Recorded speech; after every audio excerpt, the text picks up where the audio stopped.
tu es une honte, a crié ma mère, simplement parce que j'ai refusé d'épouser l'homme qu'elle avait choisi. Puis elle m'a giflé et m'a mise à la porte. Je n'ai pas dit un mot. 11 ans plus tard, quand ils m'ont vu descendre d'un jet privé avec leur petite fille, ils sont restés figés en silence. Salut Reddit, je m'appelle Nathalie, et j'avais 19 ans le matin où ma mère a brisé ma place dans notre famille à cause d'un homme que je n'aimais pas et d'un avenir que je n'avais jamais voulu. Nous n'avons jamais été le genre de famille chaleureuse et câline. Ma mère, Judith, ne vivait que pour la réputation. Tout devait paraître parfait, non pas être parfait, juste en avoir l'air. Mon père, Henri, était plus silencieux, présent physiquement mais toujours absent d'esprit. Il hochait la tête au dîner, commentait les nouvelles, et c'était là toute l'étendue de son implication. J'ai grandi dans une maison qui ressemblait plus à une salle d'exposition qu'à un foyer, tout y était propre, froid et silencieux. Quand j'étais à l'université, je savais déjà que je ne correspondais pas à leur moule. Je voulais travailler dans le marketing. Je rêvais de diriger des campagnes, de créer des marques, de raconter des histoires qui touchaient vraiment les gens. Mais ce n'était pas assez bien pour ma mère. Dans son monde, une fille se devait d'être ornementale, bien habillée, polie, obéissante, et surtout, mariée à un homme qui pouvait assurer son avenir. Je n'ai pas vu le coup monter arriver, pas complètement. J'avais remarqué que maman était exceptionnellement courtoise avec moi depuis quelques semaines. Il y avait plus de questions du genre « Comment ça va à l'école ?», plus de sourires qui n'atteignaient pas tout à fait ses yeux. J'aurais dû faire le lien, mais j'étais naïve, pleine d'espoir. Le soir où tout s'est passé, elle a préparé un rôti d'agneau, mon plat préféré, mais quelque chose qu'elle n'avait pas cuisiné depuis des années. Elle m'a demandé de porter un chemisier crème et de bien me coiffer. Elle a même allumé des bougies sur la table comme si c'était un jour de fête. Puis la sonnette a retenti. Entra Aaron, grand, soigné, 36 ans, et absolument plein de lui-même. Le genre de type qui appelait les serveurs, mon pote, et les femmes, ma belle. Il s'est glissé dans notre salle à manger comme s'il était chez lui et m'a serré la main comme s'il me faisait passer un entretien d'embauche. Le sourire de maman était crispé sur son visage. Papa a à peine levé les yeux de sa soupe.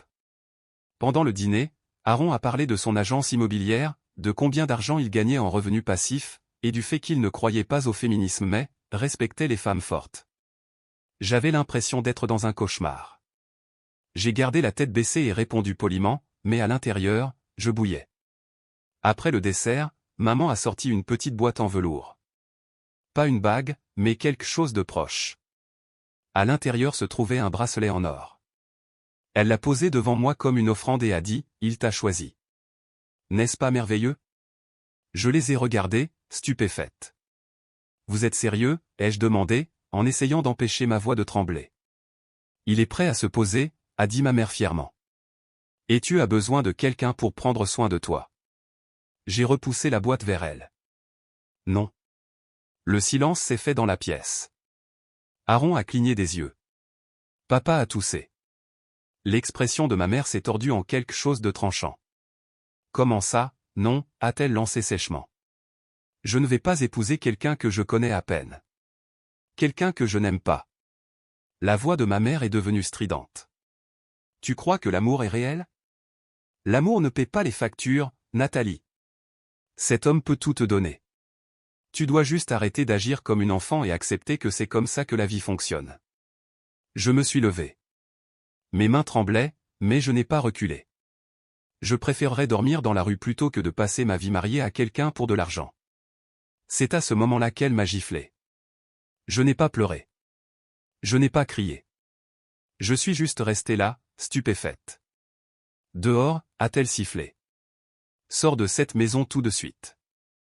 J'ai regardé mon père, espérant je ne sais pas un signe, un regard, n'importe quoi. Il n'a même pas croisé mon regard. Alors je suis sorti. Sans sac, sans veste, juste mon téléphone et mes ballerines usées. J'ai atterri dans l'appartement de ma meilleure amie, Alissa. Elle m'a donné son canapé sans poser une seule question. J'y ai passé des semaines, pleurant la nuit quand elle était endormie. J'ai pris des services dans un restaurant miteux du coin, le genre d'endroit où le café est toujours brûlé et où les habitués ne laissent pas de pourboire. Je mangeais à peine. J'allais au travail à pied car je n'avais pas d'argent pour le but la plupart du temps. J'ai mis en gage les quelques bijoux qui me restaient. Chaque pas me donnait l'impression de me traîner dans la boue, mais j'ai continué parce qu'il n'y avait pas de retour en arrière possible. Pas dans cette maison. Pas vers elle. Après des mois à joindre les deux bouts, j'ai postulé pour une bourse dans un programme de commerce. J'ai passé toute la nuit à écrire la lettre de motivation, la refaisant 3 fois, y mettant tout mon cœur dans cette candidature. J'ai été accepté. Ça a tout changé. Le programme était intense, mais j'en ai aimé chaque seconde. Pour la première fois de ma vie, j'avais l'impression de faire quelque chose pour moi. J'étais fauché, épuisé et je vivais de nouilles instantanées, mais j'étais libre. C'est au cours de cette 2e année que j'ai rencontré Daniel. Il était calme, réfléchi et avait toujours un petit carnet sur lui où il notait des idées au hasard. Je lui suis rentré dedans lors d'un projet de groupe, j'ai littéralement renversé du café sur son ordinateur portable et j'ai proposé de lui en acheter un nouveau. À la place, il m'a offert un café. Le courant est passé. Pas comme dans un montage de film, mais d'une manière lente, stable et réconfortante. Il s'y connaissait en start-up, en codage et en création à partir de rien. Je savais comment présenter un projet, comment écrire, comment raconter des histoires. Nous sommes devenus partenaires d'abord en affaires, puis dans la vie. Nous avons lancé notre entreprise de technologie depuis un appartement minuscule. Nous travaillions des heures folles, vivions de la nourriture de supérette, mais nous avons continué. Un client est devenu 3, puis 10. Nous avons embauché des stagiaires, puis une petite équipe.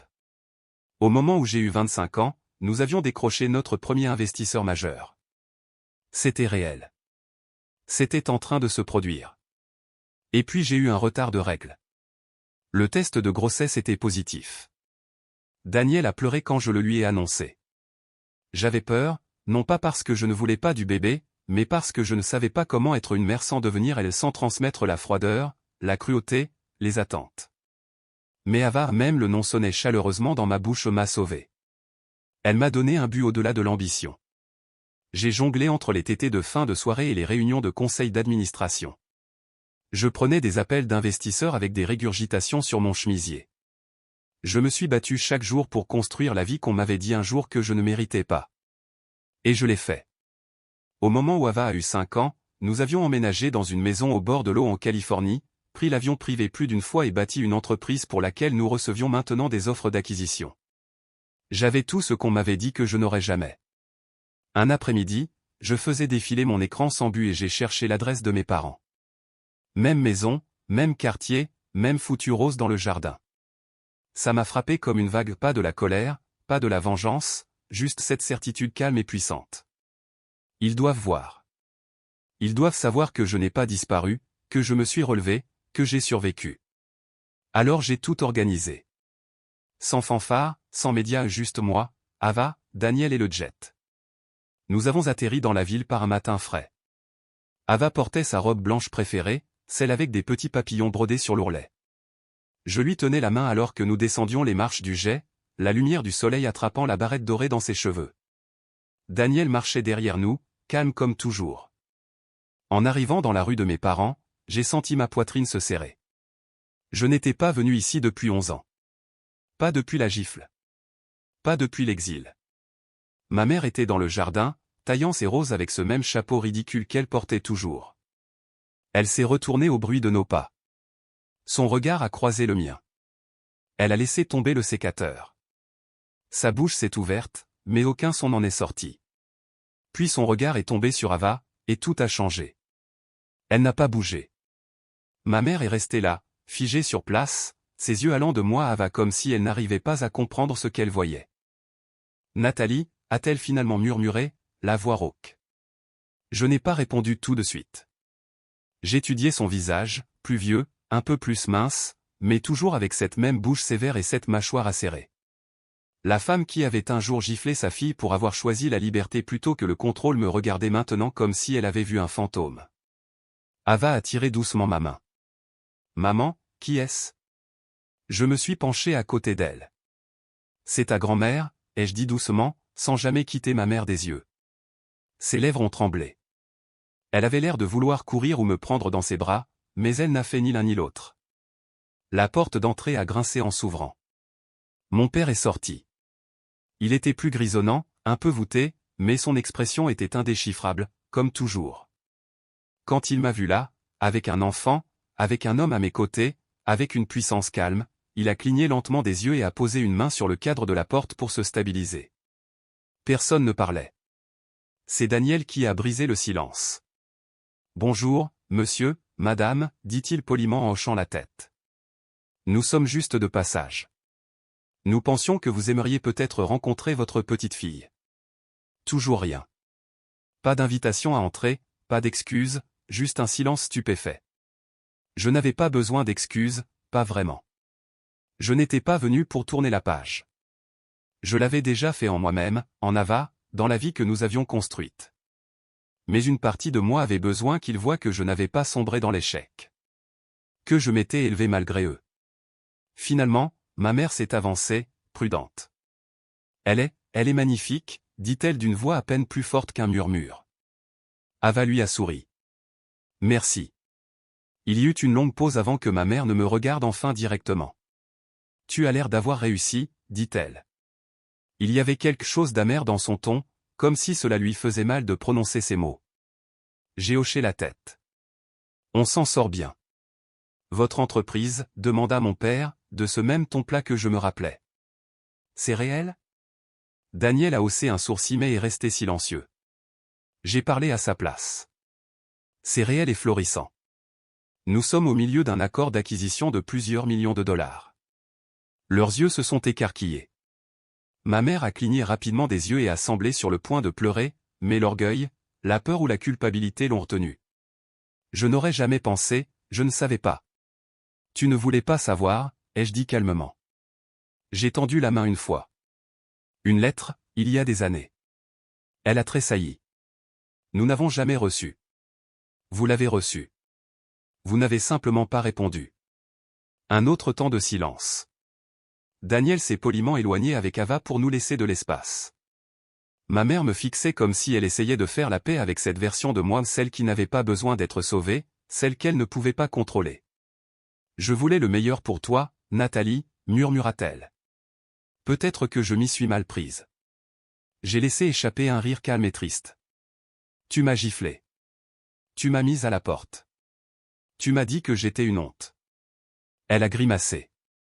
J'avais peur, dit-elle rapidement, sa voix tremblant maintenant. Je pensais que tu allais gâcher ta vie. Je pensais que si tu ne saisissais pas cette chance avec Aaron. Tu veux dire me vendre pour la stabilité? Sa bouche s'est crispée. Tu ne voulais pas d'une fille, ai-je dit. Tu voulais une marionnette. Et quand j'ai dit non, tu as coupé les ficelles. Elle a baissé les yeux, honteuse. Maman, ai-je dit après un moment, ma voix plus douce. Je ne suis pas venu ici pour te faire du mal. Je ne suis pas là pour te narguer. Je voulais juste que tu la rencontres. Que tu saches que j'ai réussi par moi-même, sans toi. Elle a de nouveau levé les yeux, le regard brillant. Veux-tu entrer? A-t-elle demandé avec hésitation. J'ai secoué doucement la tête. Non, pas aujourd'hui. Son visage s'est légèrement décomposé. Mais peut-être, ai-je ajouté, un jour. Si tu es prête à accepter la fille que tu as, et non celle que tu as essayé de me forcer à être. Elle a hoché lentement la tête. J'aimerais ça. Mon père est resté silencieux, mais il a fait un léger signe de tête, sa version de la reconnaissance, je suppose. Je me suis retourné et j'ai marché vers Daniel et Ava. Ava cueillait des pissenlits dans le jardin du voisin, complètement inconsciente des décennies de tension qui se dénouaient derrière elle. Daniel a pris ma main. Comment ça s'est passé? A-t-il demandé doucement. Exactement comme il le fallait, ai-je répondu. Alors que nous retournions à la voiture, j'ai jeté un regard par-dessus mon épaule. Ma mère était toujours là, une main sur sa poitrine, nous regardant. Pas avec jugement cette fois, mais avec quelque chose que je n'avais pas vu sur son visage depuis très, très longtemps, du regret. Nous sommes montés dans la voiture et sommes partis. Ava a posé sa tête sur mon épaule sur la banquette arrière, et Daniel m'a souri dans le rétroviseur. J'avais quitté cette maison il y a 11 ans avec rien d'autre que de la douleur dans la poitrine et de la peur dans les veines. Maintenant, je rentrais chez moi non pas en jet, non pas dans une voiture de luxe, mais dans le confort tranquille d'une vie que j'avais bâtie avec amour, selon mes propres termes. Et ça, plus que tout, c'était la vraie victoire.